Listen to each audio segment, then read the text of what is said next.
It's game week 2. It's the Premier League show. My name is Rory. Welcome to the Anglo-Italian pod. As always, I'm joined by my very good friend Adam and friend of the pod, Charles Davey. Charles, how we doing, man?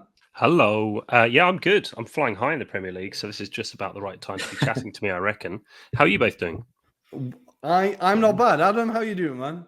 Yeah, I'm keeping very well, thank you. Enjoying life and enjoying game week 2 already. Lots of drama, lots of talking points, and more importantly, we're speculating on the transfer window and what the end of this window will bring for certain teams. Will Raheem Sterling swap over with Jadon Sancho and go the other way to Man United? Who's got the worst deal? I don't know, Rory. Let's debate it. But yeah, Man very United good. love a crap swap deal. They love a crap swap deal. But yeah, it was a huge weekend in the Premier League. Just to quickly remind you of the results. To kick us off, Brighton beat Manchester United. That was very, very enjoyable.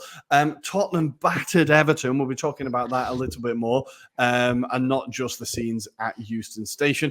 West Ham got a convincing 2-0 win against Crystal Palace. Forest beat a struggling Southampton.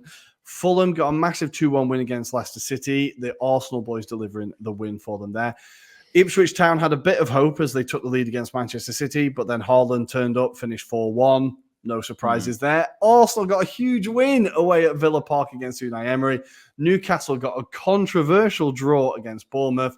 Chelsea stunned everyone by beating Wolves 6-2. And Liverpool got a quietly impressive 2-0 win over Brentford.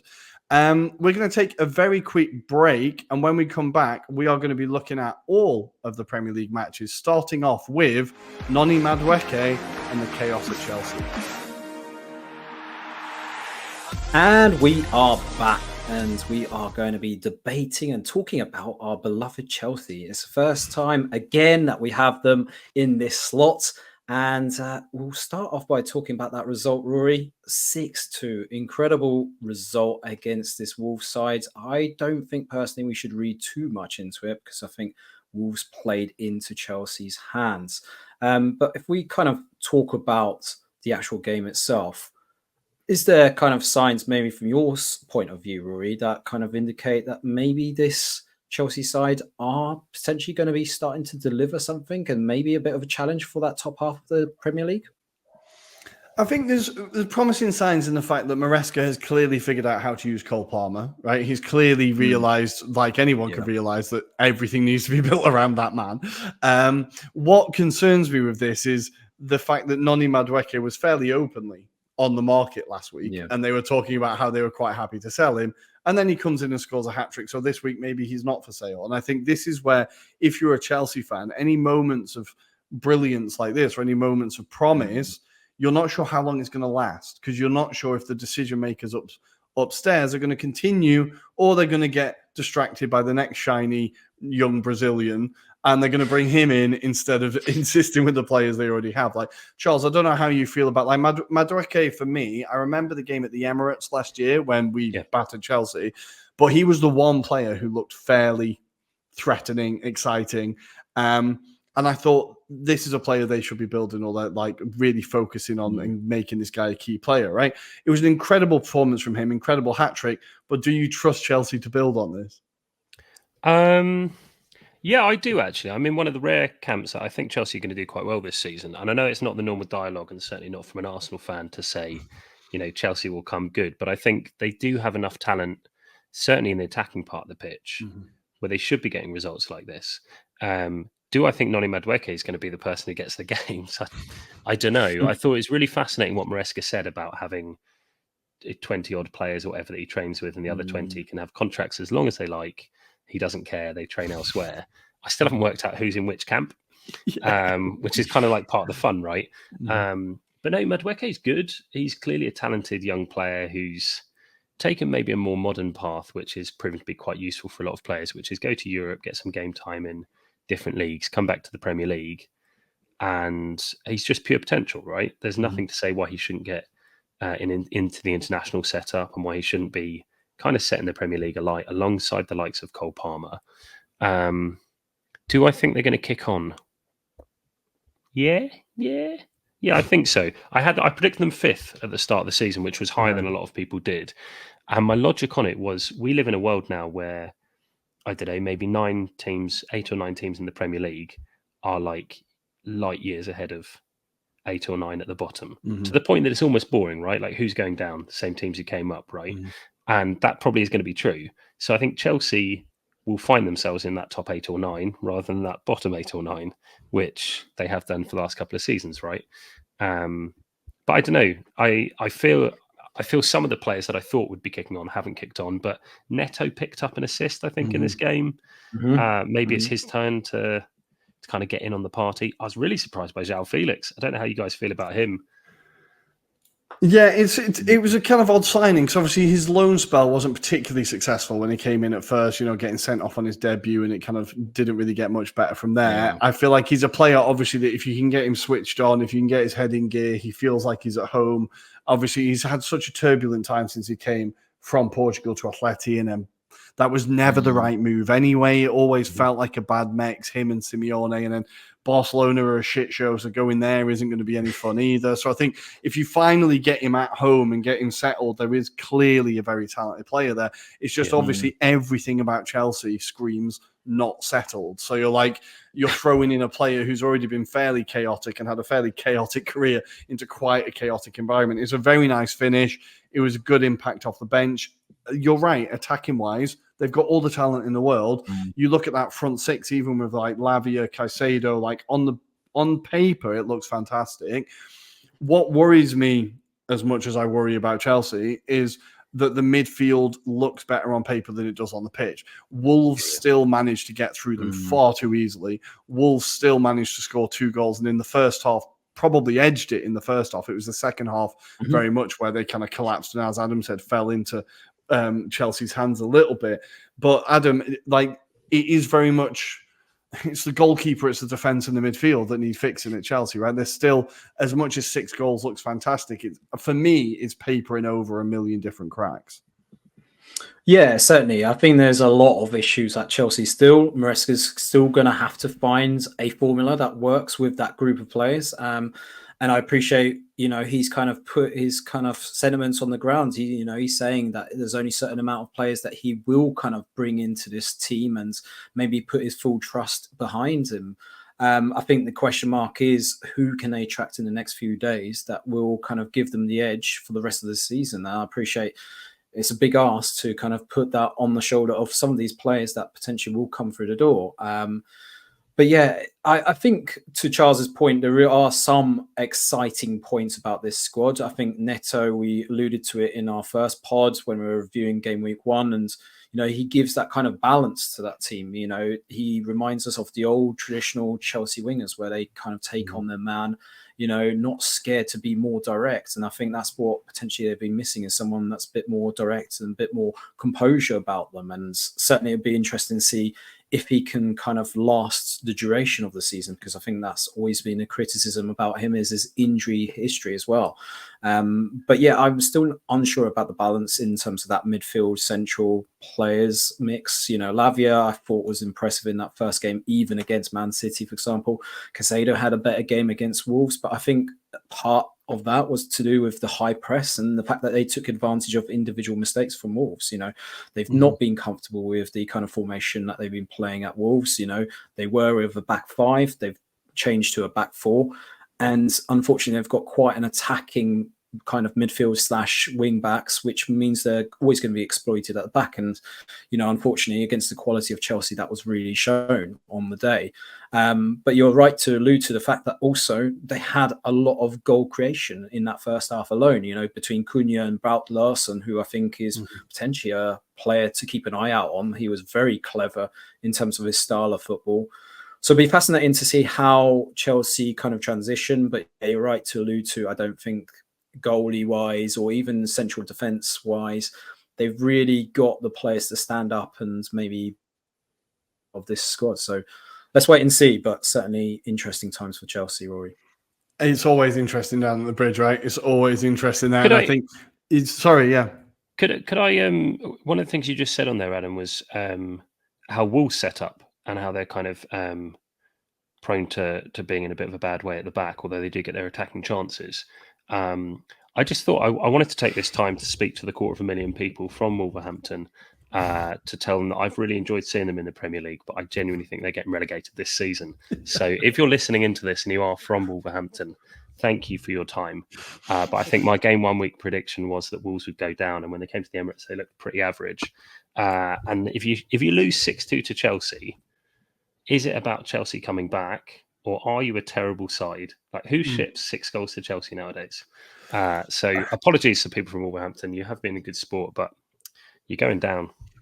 I honestly think I'm gonna disagree with you, Charles. I think I'm gonna disagree with you because I think as much as they weren't very impressive at the Emirates, they were in the game for a very, very, very long time, and they held us at 1-0 for a very long time.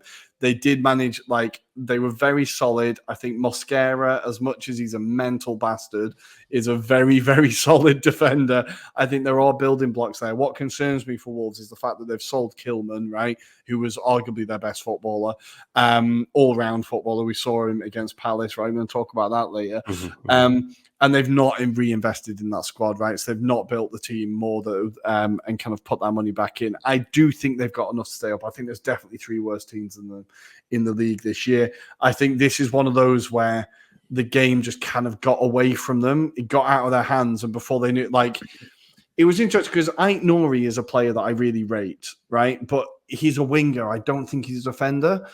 I think if you play him as a winger, he will cause problems for every team in the league. But he kept leaving that wing completely wide open for Palmer and Madueke to just score the same goal over and over again.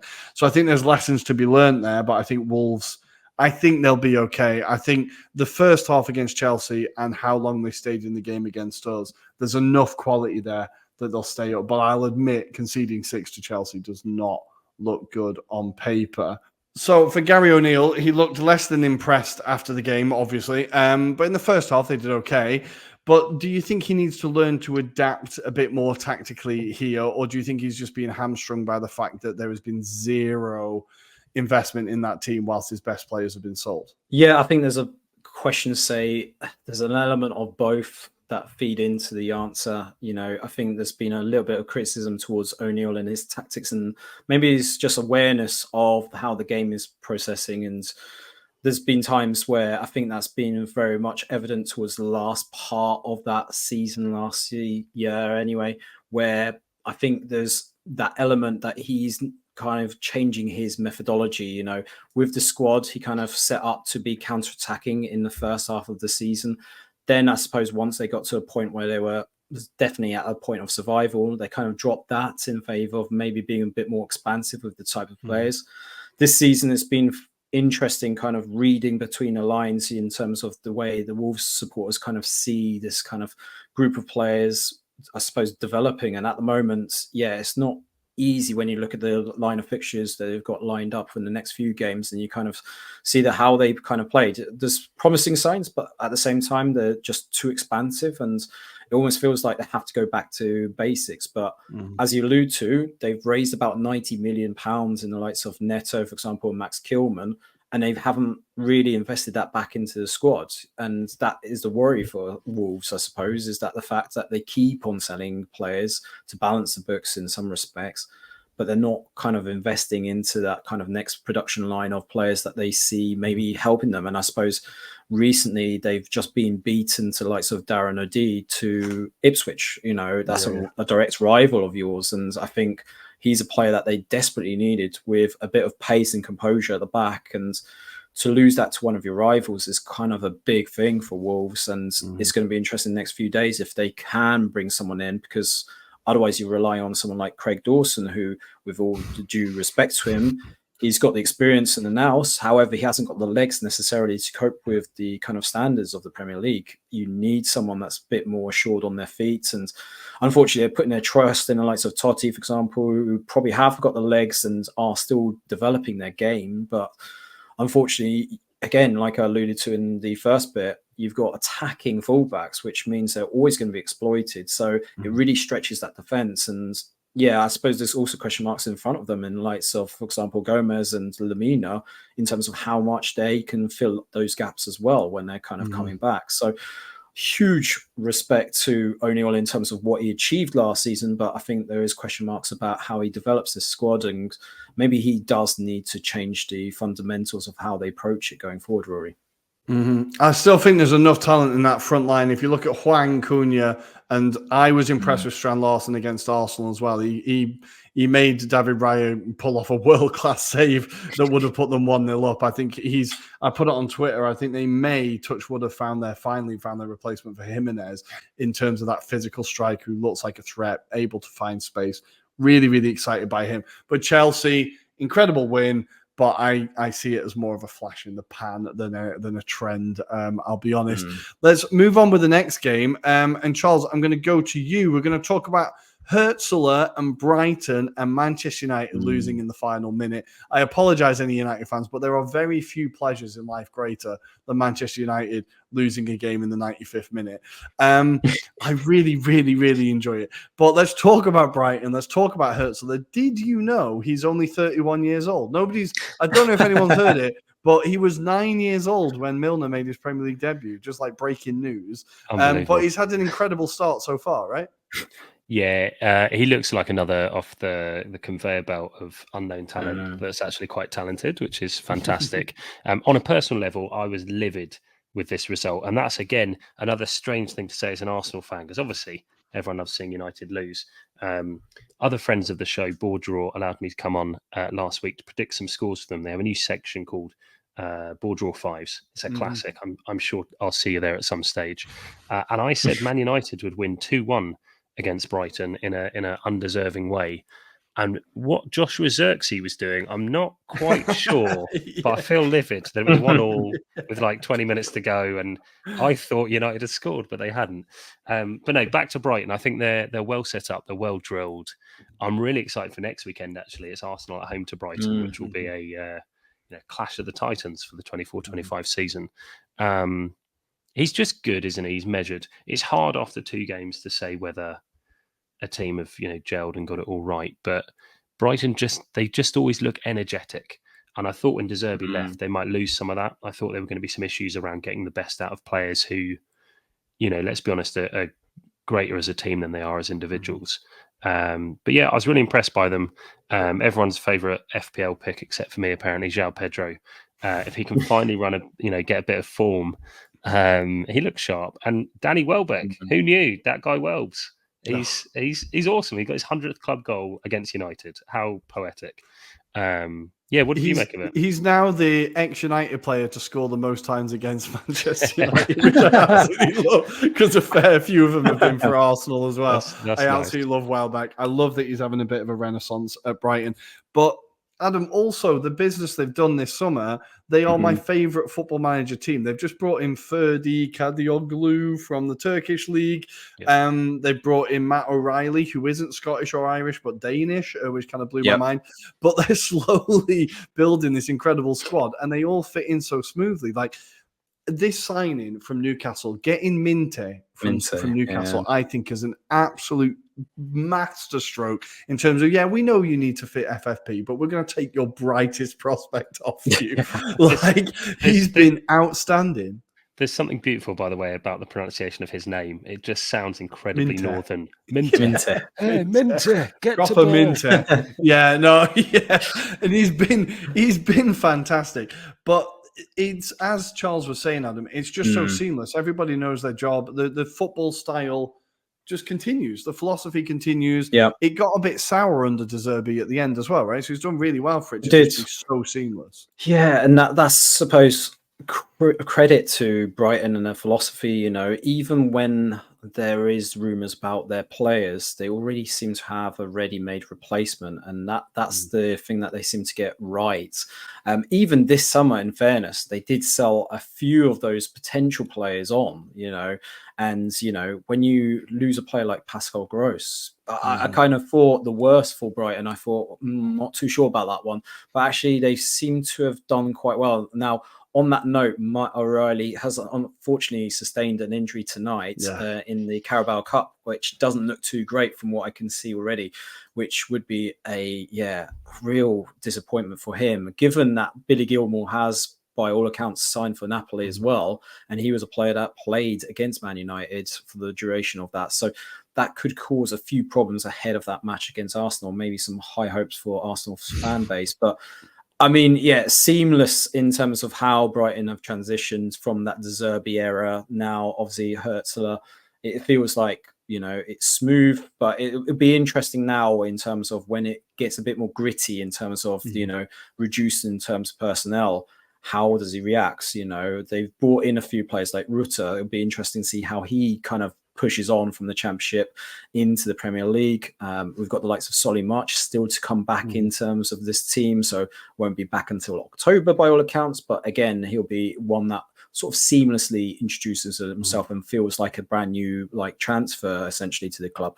But I do worry about that middle of the park. I think that's the area where they seem to get a little bit overrun sometimes. But I did say in my notes, I feel Adingra, this could be his season to shine. I think this is a player that could be fascinating to watch this season blossom. And yeah, he set up that winner for João Pedro as well. So let's see what more he can do. He's shown kind of little blemishes of what he can do. It's all about that consistency with him. So yeah, high hopes for Brighton though, Rory.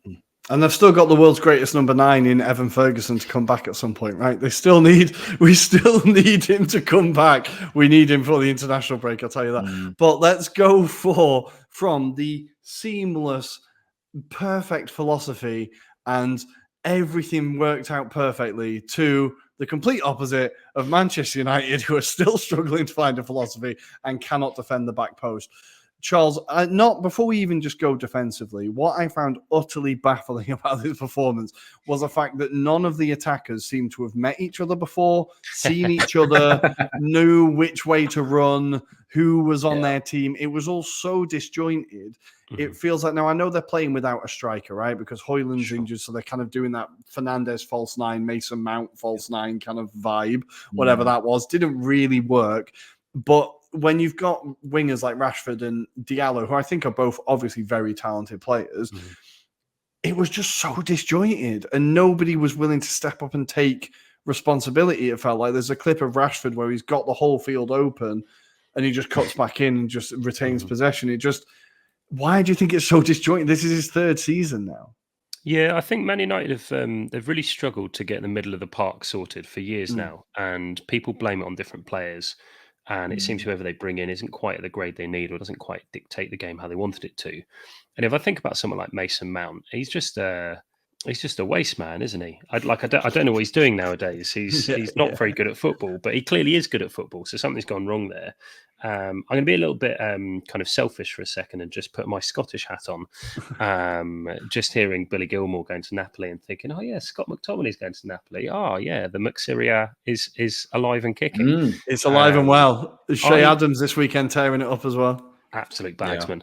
But I actually look at United. The reason I bring it up is I think Scott McTominay is a way more positive influence on Man United than Erik Ten Hag thinks Scott McTominay is. And I think when they take out a player like Scott McTominay, they just look a bit shapeless in the middle of the park. And I couldn't put my finger exactly on why, but it is disjointed, and there's just so much talent in those kind of top 3 positions. Whoever they put in there, I'm left thinking, I think it is the middle of the park. I think they haven't quite settled. Mason Mount hasn't fitted in, is getting too many minutes. Maybe bring back Fred. I heard Fred got a hat-trick this weekend. So, who knows? Maybe that's the answer. They have just brought in Ugarte from PSG, so everyone will be keen to see how long it takes for him to get dragged on Sky Sports by Roy Keane. I give it probably a month, 2 months. But Adam, let's switch to the defence now. This is where it gets fun. The defending for that second goal, my Christ. Now, the first goal was bad enough, right? I think, but I kind of feel bad for Harry Maguire. He gets caught between 2 bus stops and doesn't really know where he's going. But the second goal, there's just no excuse for everyone just running forward. Everyone seemed to just... I remember when I played football as a kid, my coach would always be like, I can throw a blanket over you, like spread out, right? All the defense were just entirely together as everyone left the back post open. It's just, he cannot seem to be able to coach a defense. This has to be Ten Hag's fault, right? Definitely is. I mean, there's only so much blame that you can associate with the players. It's all about the culture in terms of how they're going to play, the philosophy of the game. And, certain games you're going to adapt that and change that. But the very fact that you've got two really attacking wingers in Matoma, for example, on one side, that are going to exploit your wing backs or defenders in that respect, then you're going to have to make sure that you apply the pressure. And in this particular moment, when we're talking about the second goal, it's all the facts that everyone's piled into the middle of the box. No one kind of knows who they should be picking up and tracking.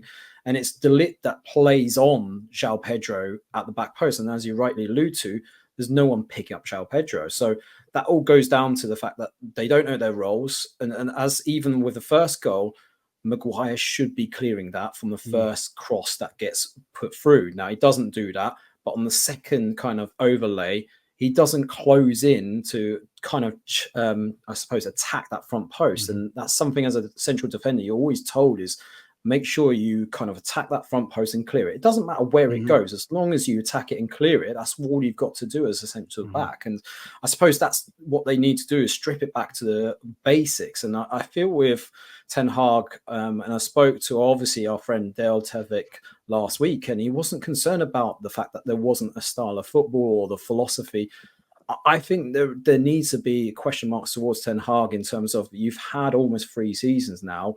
You've kind of alluded that you won't bring kind of Ajax style philosophy to this club because you feel that the players aren't suited to that. But what are you going to bring? What is it about your philosophy? And like kind of Charles alluded to, that middle of the park is a bit empty at the moment. It doesn't feel like they have an idea of what they're doing in the middle of the park. So if that is disjointed, then that means it's going to be very easy for teams to attack them. And, you just need to ensure that, okay, if you're going to be that open in the middle, then you need a solid back line. But again, it felt like a Christmas tree formation whereby you don't apply any pressure to the wingers. So it means it's easy for the attacking team to really exploit that team and, pull those defenders left, right and centre. And that's what you saw in that Brighton game. Yes, there was elements of Man United's performance in that second half where they felt like they were actually dominating the possession, but they weren't necessarily doing a lot with it. And what surprised me the most was Ten Hag's kind of, I don't know whether it's arrogance or ignorance, but he's not kind of putting players like Garnacho where they can exploit that, give them a bit of natural width and attacking flair. And I think that's what they're missing at the moment is, that balance in terms of the team. So there's a lot of issues, and I've only highlighted that in 5 minutes. Yeah, well, exactly. And I think we're seeing like a kind of a microcosm of it. There's no philosophy there because I don't think he knows what he wants. He took off his centre back and brought on De Ligt halfway through the second half. Right now, I don't remember the last time I saw a centre half substituted that wasn't an injury. Right? It seems like a really bizarre move to make. Of like, okay, if you're settled, it's 1-1, and you think because after Xerxes scored but didn't score, United very much just went, okay, let's just take the draw, right? But then you switch out your centre half, which instantly brings less stability to that defensive line, which has already been shaky anyway. And I feel like when you've got a manager who can't even stick to a team or stick to, the team you want and how you want them to play over 90 minutes, how are you going to get that over the course of a season? It just feels like he is still 3 years in trying to figure out what he wants. Like, Charles, how do you see that? I thought it was such a bizarre move, or was he just trying to show off that he's got a new toy? Like, let's bring on the new signing because it's his debut. Well, so he's got nowhere to go. Like, the club have nowhere to go. If you look at who they've signed over the last however many years, they weren't able to make Varane work at centre-back. Lisandro Martinez is now flavour of the month, but he clearly failed when he first came to the club. Maybe he can turn it around and he will be good enough. Lenny Yoro, of course, is injured and came with a high price, meaning they can't buy anyone else. De Ligt has come in and yet to start again, but, give him his graces. Maybe he takes a bit of time to get up to speed. Harry Maguire got subbed off for Johnny Evans in game week 1. What is that? Like, Johnny Evans, did he need the minutes? He doesn't. I imagine he doesn't get nervous anymore. It's bizarre, and I mean, I haven't looked at the stats. I would be surprised if there's another club who has given more minutes to centre backs this season than Man United. So they can't sign anyone. They've run out of. You can't just keep throwing money because these aren't cheap defenders they're buying. Johnny Evans aside, what a bargain. They're expensive players, and we even look at it, and I think most people probably thought, oh, De Ligt, for only what it was, 40 million euros. Yeah. What a bargain. Like, it's not a bargain. It's a really expensive defender, and it's a bargain if he's good, sure. But you can't buy a couple of those every year and not expect there to be an issue. And I just think Ten Hag is running himself into a corner where new management have come in, the kind of Jim Ratcliffe, Dave Brailsford kind of, the 1% increases or whatever. Gains, they've all got lovely cushions at night time and all of that. But the fundamentals are you've kept your manager, and he keeps spending money, and it's not working out. And these aren't randoms; these are his players, a lot of them, who he has a rapport with. They think they're going to get a return on interest. It's arguably as mad as Chelsea. I put it out there. Yeah, I think there's this assumption, and it kind of started at the beginning when Bowley took over. And you don't blame fans for wanting to believe it, but you're like, oh, we've got new owners, everything's going to be fantastic, right?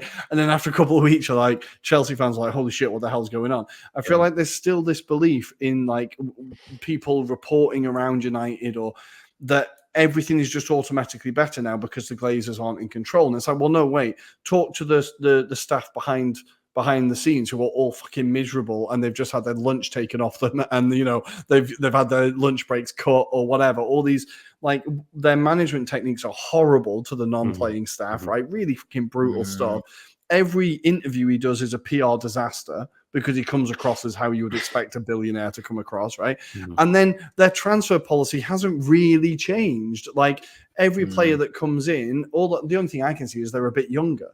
They're still like high-profile players with a lot of pressure, but now they're not 32; they're 26. Like, I still think their talent ID hasn't actually improved that much, and the squad still has, like, the Sandro Martinez is fine, but he's never fit.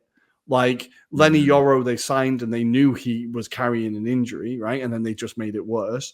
Like, they've brought in Mason Mount, who was terrible towards the end at Chelsea. They're still getting dragged by those big names that they were at Glazers while the Glazers were there. It just feels to me like nothing's changed, except they've offered this manager a long-term contract for some reason, and it's going to cost them more when they sack him in November and replace him with Ruud van Nistelrooy, which is inevitably what's going to happen.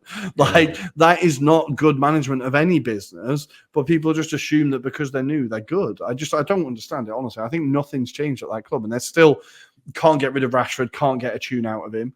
They've still got players there that are just sat on massive amounts of money, not really doing much. I just think not a lot has changed, and nothing much will change, really, because if you look at the other enterprises that Jim Ratcliffe has, apart from the cycling team, I don't know much about cycling, but I think they're pretty good. Like, Nice are fine, but nothing special. Like, none of his sporting projects have really kicked on and been like, right, we have that need to achieve. We have that, we want to win the trophies. So I just can't see much changing at United, really. And the squad for me still looks far too much deadwood there, and the defense is just not good enough. But still, an impressive win for Brighton, a very impressive win for Brighton. Congratulations to them, the best run club in the country, taking on arguably the worst run club in the country. But we're going to leave that game there, I think, and we're going to go to the one that everybody's been waiting for. Aston Villa 0, Arsenal 2.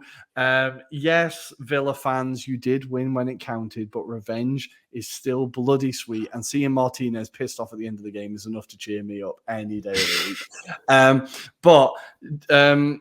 Charles, before I let you go off and talk about Arsenal, Adam, let's do a bit on Aston Villa. And I want to talk about Morgan Bloody Rogers. This is a player you've been talking about yourself since he came up from the Championship from Borough. You've been saying how excited you are about him. My God, what a performance. He turned Declan Rice inside out so many times. I was genuinely concerned about what I was seeing, but an incredible performance from him and Villa in general, right? I thought they were very good. Generally on the day, they were quite good, yeah. And in terms of Morgan Rogers, I felt like it was almost like that Rio Ferdinand clip where he says, Ballon d'Or, Ballon d'Or. That's what you kind of got those vibes with Morgan Rogers. But yeah, there's certainly a question mark whether he should be kind of maybe considered for the next England squad because of the form that he's demonstrating.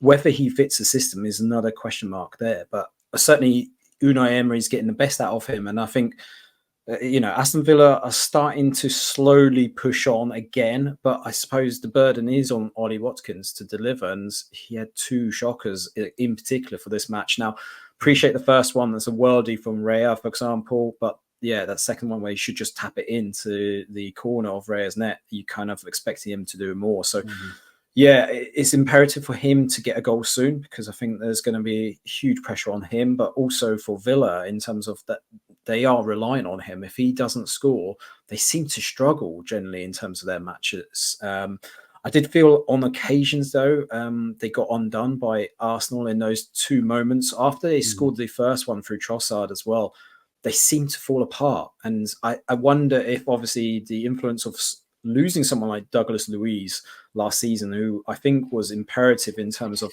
his control and the tempo, because, with John McGinn against by side, they have the right kind of temperament to kind of control games, but also press their opponents. And I feel that was a bit lacking at that very moment. And it allowed Arsenal to grow in confidence. When they scored that first one, it was almost like toying with that kind of cat, wasn't it? And just, got that kind of wall in your hands. And once you got him, that was it. You kind of played with him.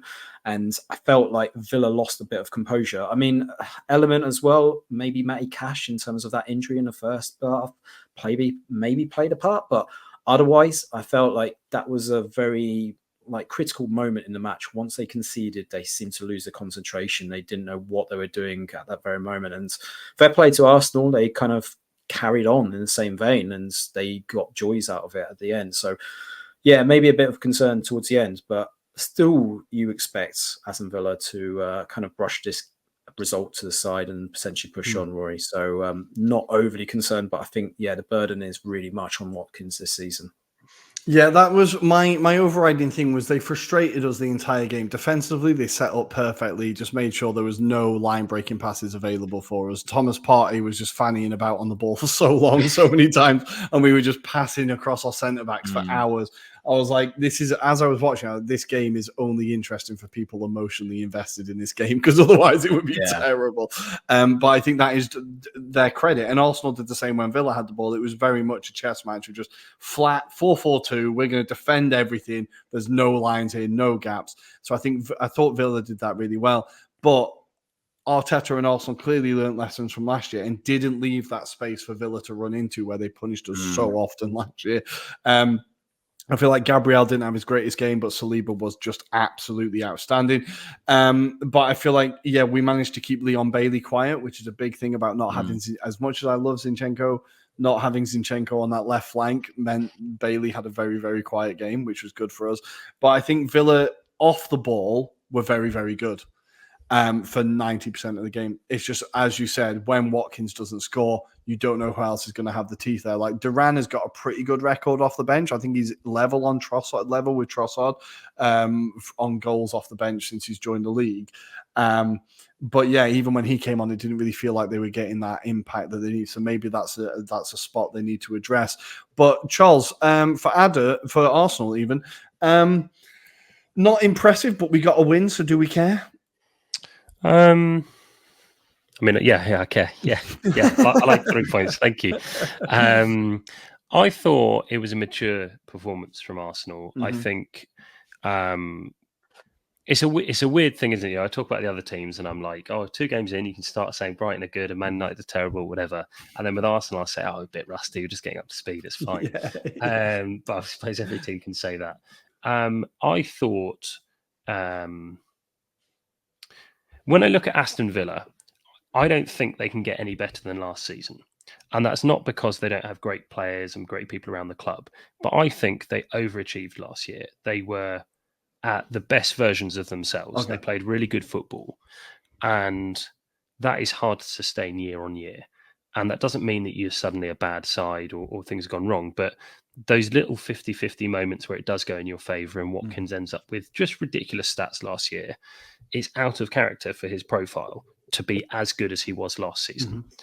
He's good, but he's not that good. And the thing that's impressive about this Arsenal side, there were people, I think, at the start of the season who were either predicting Arsenal had gone to win the league and will be great, and other people saying you can't do that again. To do it 3 years in a row is really difficult to sustain. And I feel like this was a match where you see a team that are more mature and well set up in Arsenal to really drive for success and work out what went wrong so they didn't do better last season, which is insane because it was a nearly perfect season for Arsenal. Yeah. And a Villa side who maybe don't believe they can replicate what they did last season. They don't have the same confidence, or they don't look like it after 2 games. I thought they were a bit slow against West Ham in the first game, albeit they got the win, which was great. And I thought against us, if I'm being a bit critical, I think Villa didn't really set out to win that game. It was going to be a sucker punch 1-0 win style win rather than doing it on their own terms. So when I look what Arsenal did, I think we set up knowing it was going to be a bit niggly, and I think we just had a better all-round squad and more discipline to see it through. And I think earlier you alluded to it being like a chess game, and obviously anyone who doesn't know me should follow me on Twitter at Chuck Davey to hear my chess career. I'm a very good chess player, and it is in those latter moments that if you have concentration and discipline, you get results, and I think that's what Arsenal proved. So I think maybe a slightly more mature Arsenal team than a naive Villa team for sure. I like that a lot. And there were some big moments in the game. Let's talk about Adam alluded to it, the Ollie Watkins. I'm not gonna say the Ollie Watkins miss. I'm gonna say the David Raya save because I think that's probably a bit more fair. David Raya, obviously, we all love Aaron Ramsdale, but I think it's all clear as day for everyone to see now that David Raya has been a clear upgrade on Ramsdale in terms of claiming crosses, his passing, his overall game's just much more steady. It feels like the last couple of games and towards the end of last season, he started to have a few moments that have kind of quietened the doubters at Arsenal. Obviously, the penalty shootout against Porto last year as well. But this save felt like a real, do you remember the Ramsdale save against Leicester where everyone was like, oh my God, he's incredible. This felt like that kind of moment where I was like, okay, there are no Arsenal fans who are still asking for Ramsdale, right? This is a huge moment for Raya. And it's just a massive moment for him, right? 100%. I think this is... I'll say it now, he's goalkeeper of the season. You're not going to see someone overtake what he's capable of doing. We're seeing a relatively young player by goalkeeper standards putting their name down to be one of the best keepers that the Premier League will have ever seen by the time he retires. I genuinely feel this guy is going to go on to get 14, 15 clean sheets again. He'll be up there with getting the Golden Glove. And that's not to play down the other keepers. There's great ones in Edison, Alisson, etc. But David Raya is consistent. He is an absolute force, and Saliba gets all the praise the whole time, but David Raya's control of his defenders around him is fantastic. And when we concede, it's normally a really weird error. This team are just ridiculously efficient at not conceding. And I mean that save, how good, the physics of it to I mean, if it was Ramsdale, he would have saved it because he's a bit taller. I think Raya's only 6 foot, I think, and Ramsdale, I think 6'3", so that's fine. But to recover from being on the ground, to literally bounce up, to save it with your left hand, which is not his strongest hand, and to put it beyond the reach of Bailey, who was in the 6-yard box. I mean, it's instinct, and it's just, I love it. I think that's save of the season. That's the goalkeeper of the season already. The guy's he's Mr. Reliable all of a sudden. It's great. I just didn't see it coming, honestly, from Brentford. I was never really taken with it. I was like, yeah, he's fine, but I didn't really see what we'd seen in him, but I'm happy to be proven wrong. Adam, my other favourite moment, I'm going to go to you. Ben White booting the ball at John McGinn in revenge for William Saliba getting fouled. It feels like now this Arsenal team are willing to fight for each other and none more than Ben White, right? Did you enjoy that moment? I know we like John McGinn, but he's a bit of a mouthy prick at times. So I think I kind of enjoyed that, right? Yeah, it's very good shithousery skills. That's probably 10. Yeah, definitely in that respect. But yeah, you're right to allude to the fact that you can see there's a lot of appreciation in terms for each other. And, they'll die for each other and defend each other as well in those very moments. Even if there is moments where maybe it's against you as well, you definitely get a sense that Ben White on your side, you definitely want him on your side because you don't want him really on the other side of it. So, fair play for his quick reaction skills, I would say, and to kind of do the exact aspect in terms of what John McGinn did. I forgot it was to Saliba in that very moment. So yeah. To echo that sentiment, I don't know if you saw Calafiori's I was absolute just coolness. about to mention it. Incredible. I mean, for a guy who's new to a club to bundle into Emi Martinez and then essentially get like attacked in the neck and pushed by someone else, and to just give him a thumbs up was epic. I absolutely love it. I love it. I can see he's fitting in already, and I really enjoyed that moment. And yeah, just a quick second for Saliba's performance, because I thought he was outstanding again. My favorite moment was where he just ran and intercepted the ball and just continued through, like just read the play perfectly and just continued through. And when he popped up on the left wing and forced two Aston Villa players to run into each other I'm still not quite sure what happened there, but incredible moment from him. But guys, we're going to leave Arsenal and Villa there. I think that's enough for now. We've enjoyed ourselves. And we're going to move on to the next game. And we're going to talk about, it's not so fun now. Adam, let's talk about Everton. Tottenham 4, Everton 0. Tottenham looking very good. Yeah, good stuff. We're going to talk about Everton, though. This is now officially their worst start to a Premier League season. Conceded 7 goals in 2 games, and their fans have been told to fuck off by Neil Maupay. So where does it go from here, Adam? Maybe better. I don't know. Yeah, it's been a tough one, hasn't it, for Sean Dyche? I don't think necessarily that performance was necessarily down to the fact of lack of maybe effort or, from the players' side of things. I think they just got undone by some good football from Spurs in that respect. And yeah, in the first game, first half, by all accounts, they did well against Brighton. But unfortunately, second half, they were undone by the quality of Brighton, in particular, Minte, as we call him. But yeah, I think generally, look, it's always going to be a difficult one in terms of Everton. They've never really started off very well in August. I did make a note, is last time they actually won a game in August was back in 2021 against Brighton, ironically, and they won that day 2-0 as well. So it's not uncommon for Everton to start off badly. I think the worrying signs are actually up top when you look at the kind of goal contribution combined. So I just made a note of it between Beto, Calvert-Lewin and Maupay. And Maupay spent the majority of his spell at Brentford, for example. So that was 8 goals he scored there. But in a grand total, there's 21 goal contribution from those forward lines, 8 being from Calvert-Lewin, for example. And overall, they scored 40 goals in the league. So that is the key fundamentals. Now, I think the worry is up top, I didn't see any signs to sort of suggest that they're going to score more goals. And I think that all stems down to how they kind of go about their business this season. And I think there's going to be more thumpings like this, to be honest. They do look fragile. They'll be probably hoping Branthwaite even comes back to the fold as soon as possible, because they really don't look really solid with the likes of Michael Keane. Even Tarkowski's gone off his usual game in terms of his stability. I don't really know where Everton can go on from here. Unfortunately, I don't think they're in a position where they can just magically bring some money into the club and sign some players. So I think Dyche has got it really tough. But I think the overriding kind of overarching position from Everton fans is they just don't look fit. They don't look like they're with the game at times. And I think a lot of that is down to how they prepared for this. So a lot of worrying times, but unfortunately, they've got Neil Maupay up front, who probably doesn't give a damn, unfortunately, at this stage. And I don't blame him after the abuse that he got at Euston, because unfortunately, that's not going to do any of their kind of morale any harm in terms of what they do going forward. So Sean Dyche has got it really tough, Roy.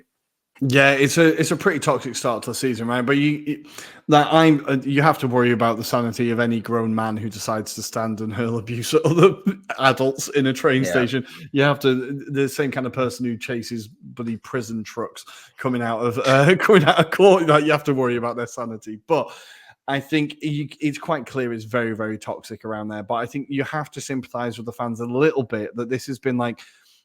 And I think I made the comparison last year. They just feel like Sunderland. You know, when Sunderland just circled the drain for so long and every season was just fucking miserable. But then somehow May would be nice and they'd stay up. And it just feels like Everton are just stuck at that now. And maybe the worst thing for the fans is just that if they do go down this year, this is their last year at Goodison Park, and it would just make it even just compound it even worse. But look, we're only 2 games in. But Charles, it really, really doesn't look like even Pickford, who has been really solid for them, drops an absolute clanger.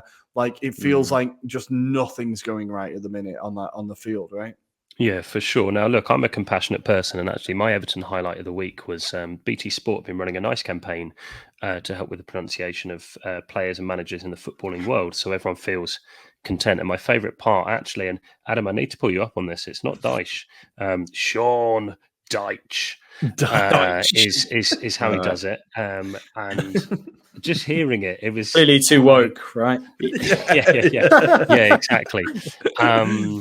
No, do you know what? They had all their hopes on being bought, didn't they? Like they were so they're just in so much trouble. I think they're like, it's fine, lads. There's some billionaires. It's going to be fine. And then it fell through. And whatever PSR nonsense they did over the summer, and were the only club that lost an actual player, is beyond me. So Villa did it, Newcastle did it, but they Chelsea didn't lose. did it as well, right? Why did they sell a Nana? Like, why did they actually sell a Nana? They bought some nobodies and sold some nobodies. Surely you just do a bit more of that. And I think Everton are in trouble. They're going to stay up, in my opinion, because I think there's other teams. As I alluded to earlier, I think Wolves are going down. So, so Everton probably will stay around. But I said Villa, I think, would struggle to be as good as they were last season. I think Jordan Pickford, as an individual, will struggle to be as good as he was last season. And I think the clangers have to come. You know, they do come. If you're in a bad dressing room, there's no money, and it's just it's a bit grim at the moment, isn't it, for Everton and Everton fans? That has to affect you, you know.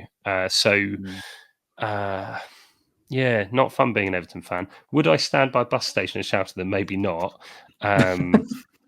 Yeah, tough one, really. But I don't know. I think Everton are going to struggle to get any momentum behind them. And if I look at some of their fixtures coming up, they really do need to start stringing results quickly. Otherwise, come Christmas, the fans aren't going to be happy, and it's just going to continue. These kind of things do snowball unless there's change, and it's either getting rid of Dyche or it's getting rid of some players, I guess. But they don't really have the money for it. So, well, listen, and I feel like the striker point was a very good point, because like Calvert-Lewin, I feel like people still think he's good because of lockdown, but he's done nothing since lockdown, and that's quite a long time ago now. And I feel like I saw him linked with Chelsea. Now, I know I've been linked with Chelsea this week. I know it's hardly like a ringing endorsement, but I saw Calvert-Lewin linked with Chelsea today, and I was like, people still think it's 2020, and I'm not sure why. He's not done anything since. He's scored like 5 goals in that time. Like, it's really, really feels like, and he's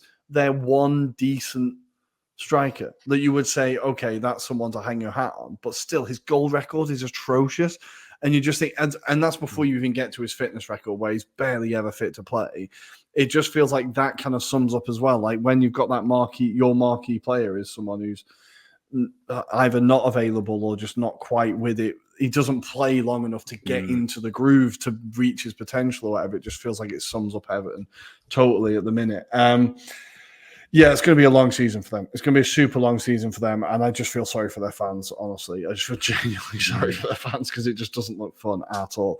But lastly, let's go to our last game, and we're going to go across to Adam. We're going to talk about West Ham and Crystal Palace. Everyone was so happy with Glasner all that time ago, but it's a bit of a slow start for Palace. They've sold all their players, but they've brought in Eddie Nketiah. How are we doing with Palace? What's going on?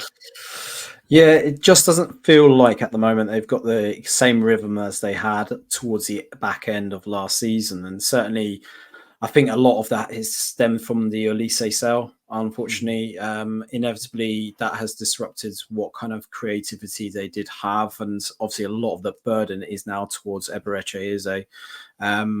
And it'll be fascinating to see how they kind of go about their business in the next few days, because they've already kind of shipped off the likes of Jordan Ayew to the likes of Leicester City, for example. Joachim Anderson going to Fulham for a mesmeric 35 million, which I was like baffled by. That's quite a lot.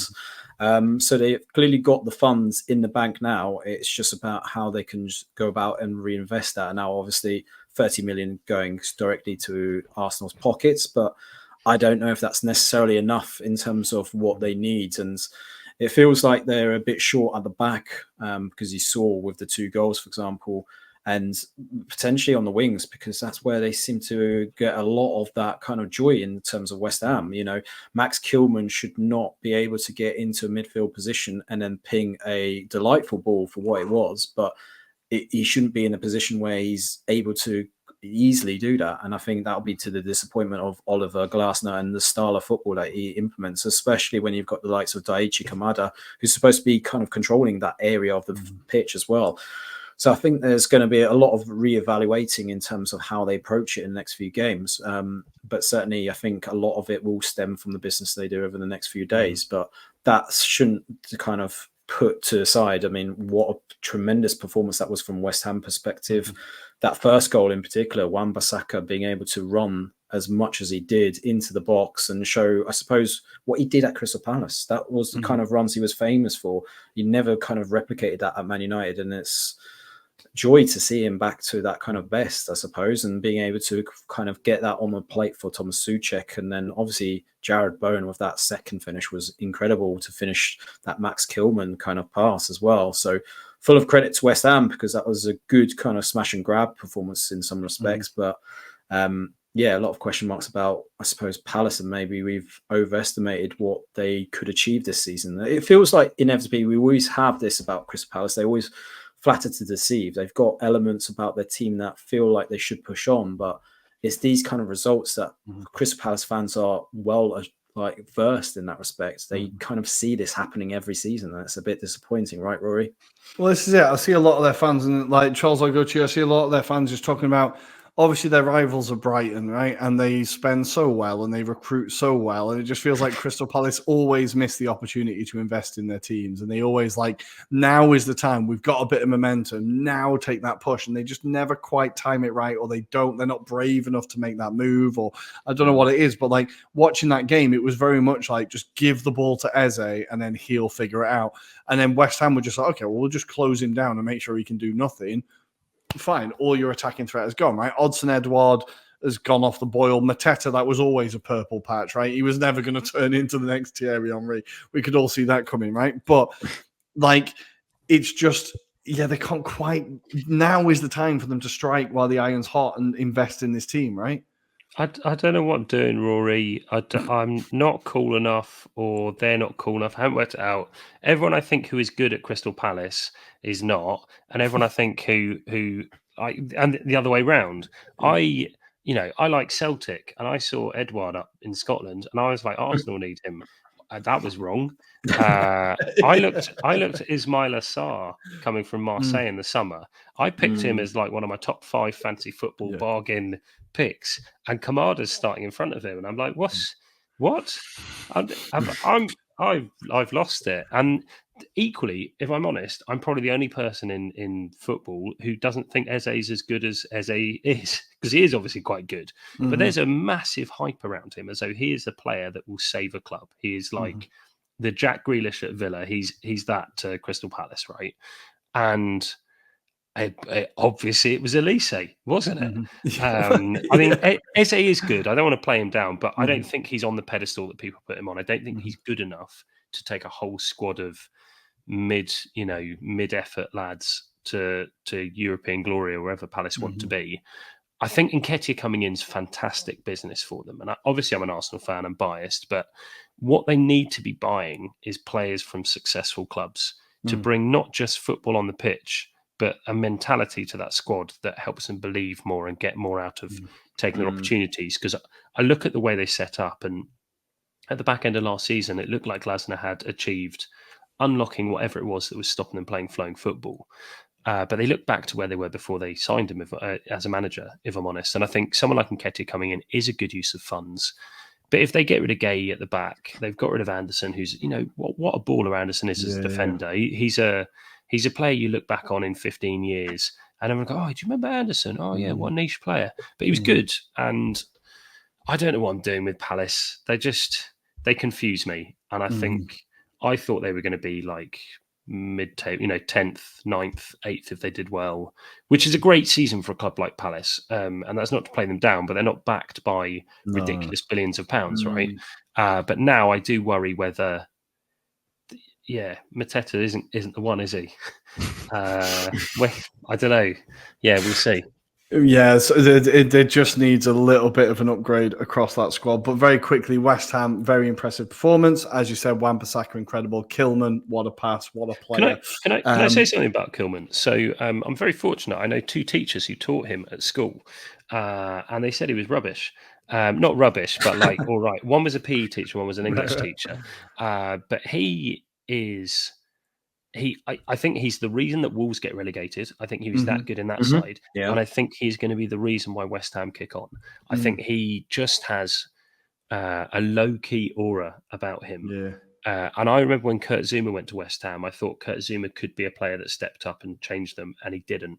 But I think Kilman, he just takes his opportunities well.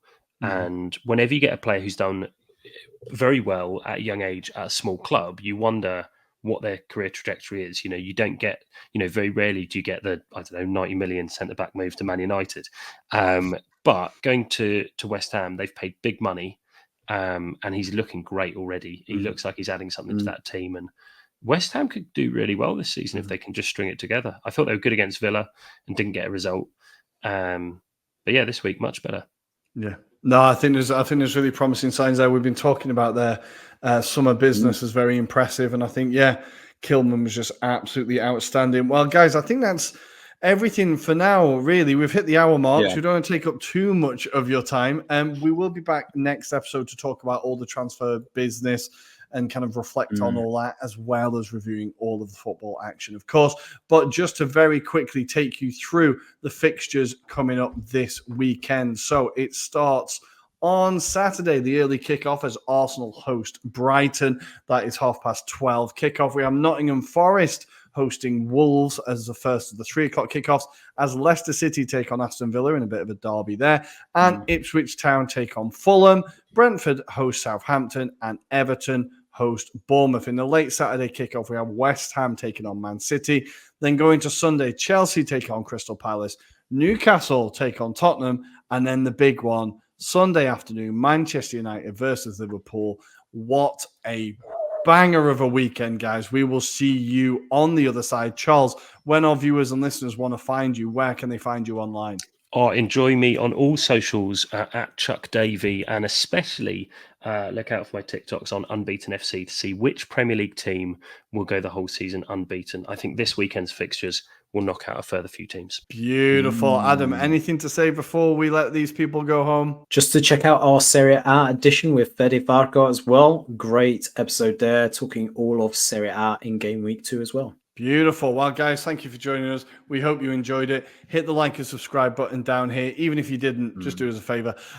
If you are listening to us, give us a follow and a rating on your podcast app of choice. You can find us on Twitter at Italian Anglo Pod and on Insta and TikTok at Anglo-Italian Pod. We will see you on the other side. See you later, guys.